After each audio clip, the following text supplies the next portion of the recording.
We get into ego issues, and ego is trying to protect ourselves from the kinds of pain that we'll have about those things that we're addicted to. For example, if you're a pleaser addict, this is not drug abuse. This is people abuse. When we start playing to the crowd to the point that it drives our life.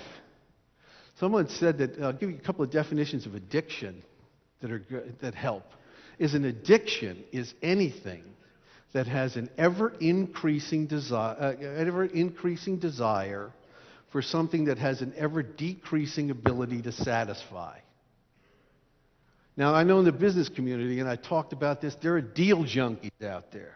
There may be some in the room, maybe some out in the remote sites. People who are consumed by making a deal. They'll put family, they'll put everybody aside, they'll put every aspect to focus on making a deal. And when that deal is done, and the high is there, it lasts for about 3 days, and they need another fix. There can be pleaser addicts. If applause is your need. And one thing that interests me is you'll start to do crazy things. An addict is never more self-centered than when they think that which they are addicted to, that their source of supply is at risk. And so if you're a kid, a teenager, what have you, and you are hungry for recognition and respect within your group, and if you feel that that's at risk, you'll do anything to keep it. Okay? And when these issues come into the decision-making of a leader, they're toxic and they're debilitating. The combination of these things are three. Pride and fear, the ego issues, do this. Pride and fear always separates man from God, man from man, and man from himself, and woman also. What we're talking about here is the isolation booth that we build with our pride and our fears. We can't say, I'm sorry. We can't say, I need. We end up being isolated in the power of our own juices without being able to reach out because we're either afraid somebody might not like what we say, or we may lose some kind of level of influence.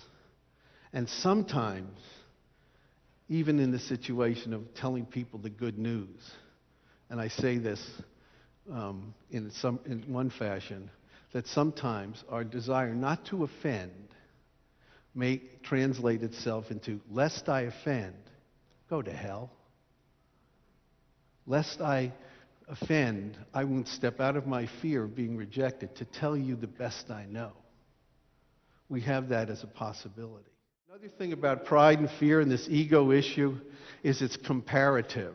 We look to the right and we look to the left for the purpose of determining how well we are. Pride just loves to fester in comparison. There's a great Bible story about the tax collector and the Pharisee, who was the good religious people of the day. He was the good guys, went to church, did his tithing, prayed, and all of those kind of things. And he's praying to God, and really what he's praying is, thank God for me. Thank God for me that I'm not like him. The last part of this is pride and fear will always distort.